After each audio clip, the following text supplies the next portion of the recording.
just in case I fall backwards. Alright, first of all, thank you guys for having me here. My first time at Berlin Haus, and I'm going to be the last comic sitting tonight. Maybe standing, we'll see. So first I want to, a little bit earlier I found out that I was going to be the last one to go. So I actually felt a little bit relieved. Why? Because, well, if I'm last and no one's going after me and no one's actually in a rush to cut me off, if my set is too long, right? 2 hours, let's go! No. But if my set is too short, I can awkwardly motion to Jacob over there, or whoever is hosting, and you guys can end the night smoothly for me, right? Alright, but, you know, this is my first time signing up for stand-up in Chengdu, and I want to thank Corey, actually, for being the inspiration behind today. Also, I might be a little bit forgetful. Another reason I'm sitting down is because we were outside watching two animals go at it down in the Super Fourth So floor. I'm a little bit too excited to stand up, if you know what I mean. Okay. Alright, now I'm going to get to the serious part of my set. I suffer from a disorder called homophobia. Not homophobia. Being afraid of gay people is something I'll save for another day. Okay? I am deathly afraid and distressed by the use of homonyms, homophones, words that sound alike, have different meanings, especially when translated to a different language. For example, earlier this week, I was having afternoon tea with a good buddy, because that's what men do here in Chengdu. We were talking about shit, literal shit, because what else do two men talk about eventually? They're not stuff to say. We were talking about, as educated men, we were talking about porcelain toilets, and I asked them, hey, isn't porcelain the same material that you use to make ceramic plates and bowls? Why don't they just call it ceramic toilet? Alright, so we didn't know how to Google. And then I asked my Taiwanese aunt, who is my go-to substitute for Google here in China. And she said, there's no difference. I just took her word for it, right? So that's just one example, but how did I start with such a terrible phobia of homophones? Well, when I first immigrated to America as a little kid, I sat down in an American Chinese restaurant, one of those fake Panda Express type places. Some of you guys might know what I'm talking about. Oh, yeah. They have those placemats where you have the zodiac of those 12 animals going around that little table set. So I was like, oh, cool, it's my culture I get to read about using English that I learned earlier today in school. I can practice what I learned. All right, I start reading. Year of the rat. Why is year of the mouse not correct for Shu Nian? I was like, okay, I don't know what's happening, but I'm not gonna let one little trip up stop 8-year-old Zifan from conquering the English language. So I kept going. All right, a little bit later I see year of the goat. What the fuck's a goat? Why isn't a year of the sheep? For young yet. Right? Okay, so don't worry, eventually, you know, as I grew up, I learned the difference between sheep and goat. Luckily that semester I didn't really have to pass any of my classes to graduate with a diploma. So, you know, in those 15 years, I learned a lot. You know? I also learned that I had developed a culinary fetish for eel. Who's a fan of eel now? Yeah. Okay. One of the first things I looked for here when I moved to Chengdu as an adult was in some noodle shops they have eel noodles. Right? So whenever I could see it on the menu, I would order it right away. Then one day I went to a Japanese restaurant and I wanted an unagi no, because at Japanese places their eel is phenomenal, right? Yeah. And I go look for the shiner eel. I was like, what is this manry piece of shit you got on the menu here? And they're like, oh, that's eel. I was like, why is there a different name for eel?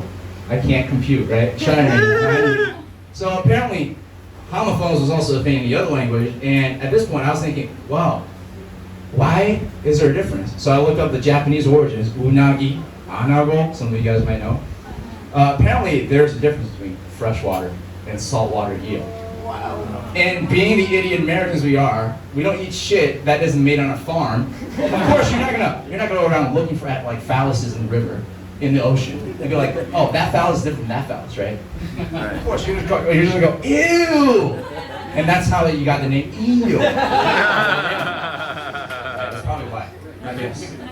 And then, just lately, I haven't really thought of a long-term fix for this problem. So I'm thinking, like, you know, right now it's summer. It's hot as hell. Why we're dressed like this, right? When I'm wearing so little clothing. And here in the sauna of Berlin Haus, I even have to take a swig of water before I get parched. So as a result, you know, I'm hoping to find some ladies here with a keen eye for fashion to take me shopping for white beaters. Because you can imagine, if I go to Uniqlo or some other Zara place and I ask for white beaters in Chinese, it's probably not going to end well, right? Alright, okay. Alright, I think that's all I have for tonight. I didn't want to go over too much. Thank you guys so much.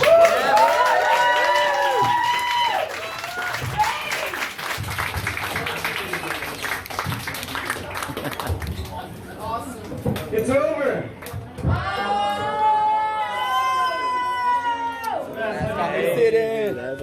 That's kind of city. I'm gonna give it a best. No, is that really over? Sit the fuck down. How you feel? Good job, baby. It's Good like job. Lord of the Rings, it's gonna keep ending. We're gonna give Baz the mic a little bit because it's his place for at least a few more days. First of all, let's have a huge round of applause for an amazing night.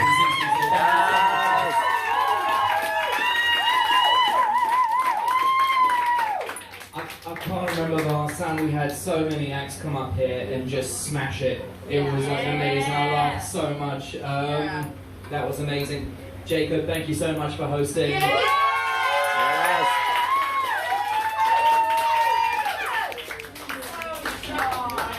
Thank you for the song as well. Yes. One more song. Free for you. Just to address some of the points that were made earlier on by some of the acts. Young, what did you make fun of me about? I'm a perv.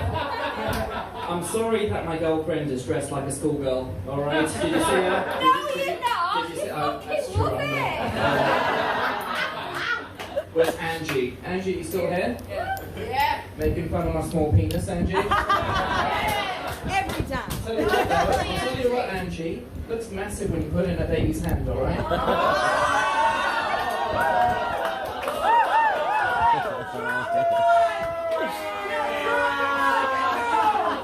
And just to readdress what Young said, I don't know why you think I'm a perv, mate. What's wrong with you? He found you on those sites. Yeah, I'll chat to you in the Pornhub comments, you know? It doesn't work. It doesn't.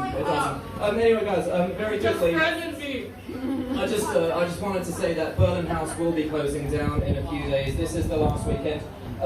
This place was originally opened by Heiss and a few other guys. I took over it 2 years ago, and I feel like we've done like so much with the place, and this place is nothing without all of the people who come to attend all of the events.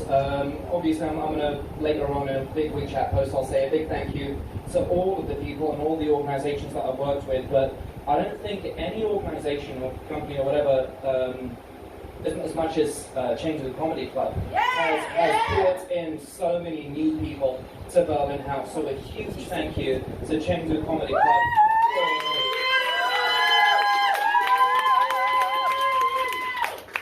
They're helping this community discover Berlin Haus, and let's be honest, this is the best place for open mic, isn't it?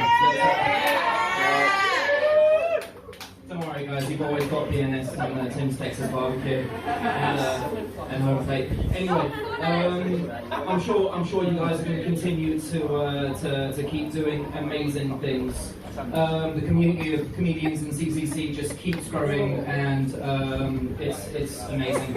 A massive thank you to everyone who came out tonight. We're going to keep the doors open for a few more hours. Help me sell out all my inventory.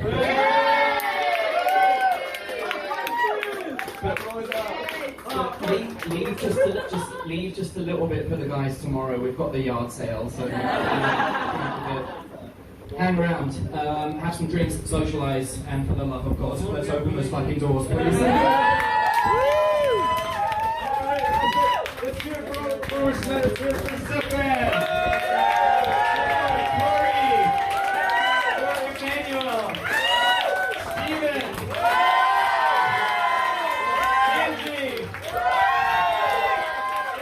Chris.